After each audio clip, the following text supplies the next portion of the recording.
Hello, Darkman Doll here. This is going to be a quick video and it has to do with hair. And I get a question from a viewer, subscriber. I don't know, maybe you're not a subscriber. I'm not sure if you're a subscriber.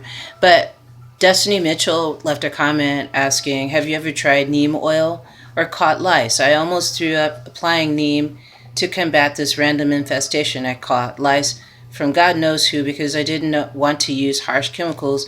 I did shit tons of research and found this holy grail of an extract. The smell is indescribable, but I've learned to dilute it with coconut oil, tea tree, and peppermint to kill and prevent reinfestation. I should add, my not oiling my scalp for like 2 months has been rational conclusion for how they even found my hair desirable. I wash regularly, but I don't oil my scalp regularly. So are you saying that because you didn't oil your scalp, you think that's why you're more vulnerable to getting lice?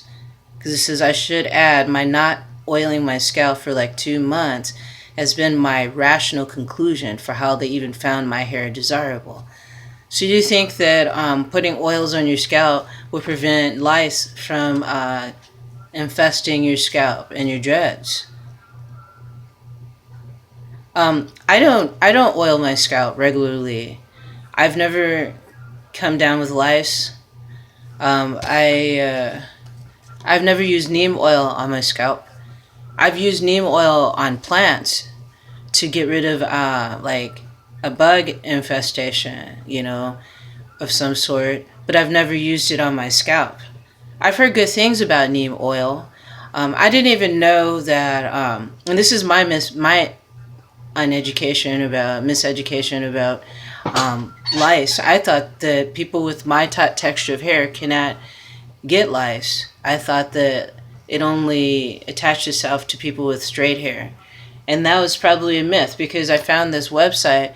And before my camera goes out, because I may not have that much energy left in my camera, so if it ends, I'm sorry. I'll just do a part 2. But I found this website and it's called www.licedoctors.com.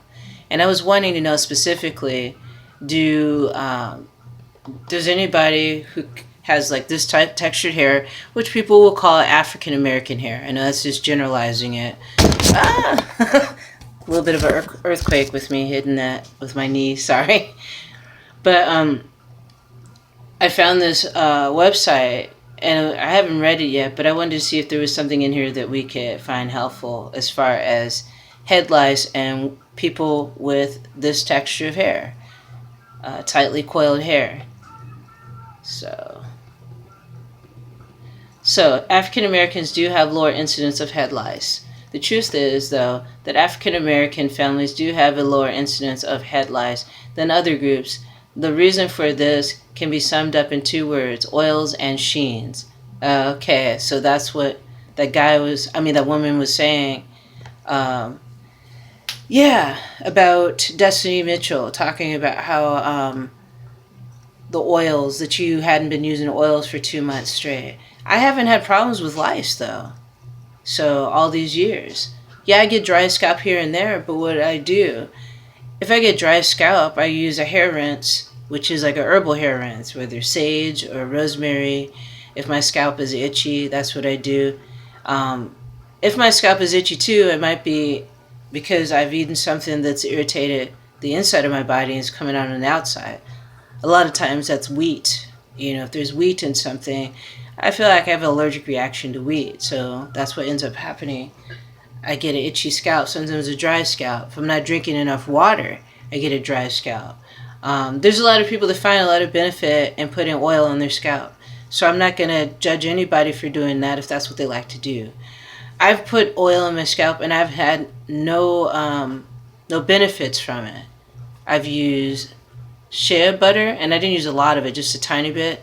I've used olive oil once, very thick, too thick for my hair and scalp. I used almond oil. That's a lot thinner for me. But even that, oil is not good for my hair. Not good for my scalp, really. It doesn't feel right. And my hair doesn't really feel like it wants it. I've used coconut oil. Coconut oil definitely is great on my body, my bodily skin, on my skin, but on my scalp and hair, Definitely not. I think for me though, because some of my locks are very, very thick now. Like this one, I mean, okay, for me, thick. I know it's not like this thick, but for me, a lot of my locks have gotten really thick. And putting oils on my lock and putting oils on my locks and putting oils on my scalp, too much of it, it's going to clog it up, and then it's going to attract dirt and dust and debris that I don't want collecting into my dreads. And that's what happens when I put any oils of that kind. The only oil that I would use really on my scalp is eucalyptus oil, which I have that. If I feel like my scalp feels itchy, I put a tiny bit of eucalyptus oil in my hair rinse. So that works out well. Yeah. But no, I haven't used neem oil before. This is what this article is saying. For people with dreadlocks, if you find that you have head lice, you really need to cut off the dreads. So they're saying lice will burrow inside the dreadlocks. Where they will proceed to lay multiple eggs, which if not removed, will then hatch and lay additional generations. Okay. So they suggest that you cut your dreads off if you find head lice. So they said, we have received several calls from African American residents of Washington, D.C. asking if African American hair is resistant to hair lice. No hair is immune to head lice. There is a misconception that African American hair, because it is coarse, is resistant to head lice. Lice do not care whether hair is smooth or coarse, thin or thick. Lice affix themselves to a strand of hair as a way to get up the scalp to access their food supply, human blood. Always check for lice in the hair. Okay. So, and interesting, I mean, this is good information, but also interesting to note, though, I used to belong to this, I still kind of technically still belong to it, but I used to go to this website called dreadlockssite.com, and there's a lot of people on there that give their recommendations and suggestions on whatever problems people are having with their dreadlocks. So, what happened was once I looked on this thread where they were talking about dreadlocks and head lice, and this one person said what they did was they just put a whole bunch of peroxide on their head. I'm not telling you to do this if you have head lice, okay? Now, you're an adult, and if you do this and it fucks up your scalp, don't blame me. Do your research first for what I'm about to say. But I was reading this thing about this guy saying put a bunch of peroxide on his scalp, just saturated his scalp and his hair, because he found out he had head lice, and then put a plastic bonnet on there and left it on there for quite a while, and then rinsed it out, and he didn't have head lice anymore, so he didn't have to cut off his locks. So if you don't want to have to cut off your locks, definitely do your research on it. It may get to the point where you have to do it, but do your research on it, because there's certain oils that are really strong that can kill head lice that I've read about. Me, myself, I haven't personally experienced head lice, so I wouldn't know on a personal level. So that's what I have to say about that. What was the other thing? Oh, the infestation. That sounds really horrible. Very unpleasant situation. Maybe if anybody else is listening to this video, they can hear what you suggested. You're talking about, you said the smell is just horrible, makes you want to vomit. But it seems like it worked, but you had to dilute it with coconut oil and tea tree oil and peppermint to kill and prevent reinfestation. So, yeah, it sounds like you're saying you wish if you would have put oils, if you wouldn't have skipped putting your oils on your scalp for 2 months, then you wouldn't have this problem. I don't know if I can say that's true because I've never had lice. So, knock on wood. I never had lice, and I always had this misconception that only people with straight hair got lice. So, I'm wrong. I never said I was right about everything, and just because you're on the planet for a long time doesn't mean that you never learn anything every day. So, learn to drink tea without spilling it all over myself. So yeah, thank you for joining me today for today's show. Just a little taking some time out to answer your questions. Feel free to leave your questions that you might have about your freeform dreadlock journey or your dreadlock journey in general. It's a fun one for me. I love my dreadlocks. They're fun. Now that they're getting healthier and healthier, they're fine. So feel free to leave your comments and your questions.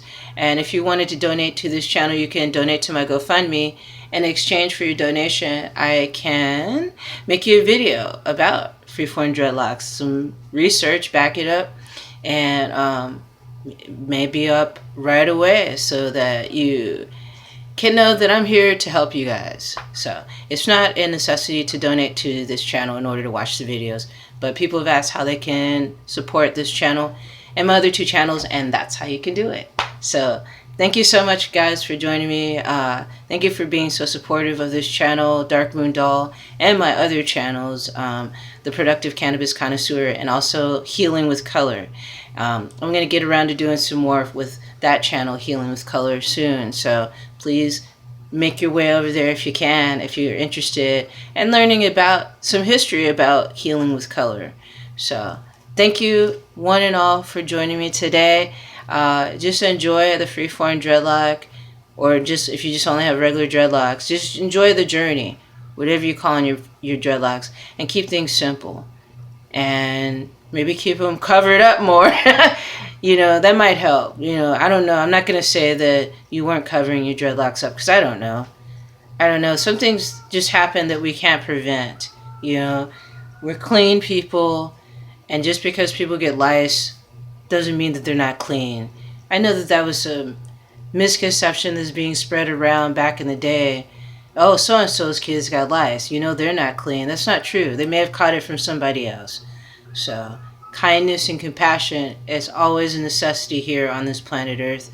And I hope you enjoy your freeform dreadlock journey. Destiny Mitchell, thank you for the question. And thank you one and all. I will be seeing you guys soon. Tomorrow, what is it? Tomorrow's Friday, so I'll be probably doing a dream talk video tomorrow. So see you tomorrow. Bread's blessings to you all, and I'll see you soon.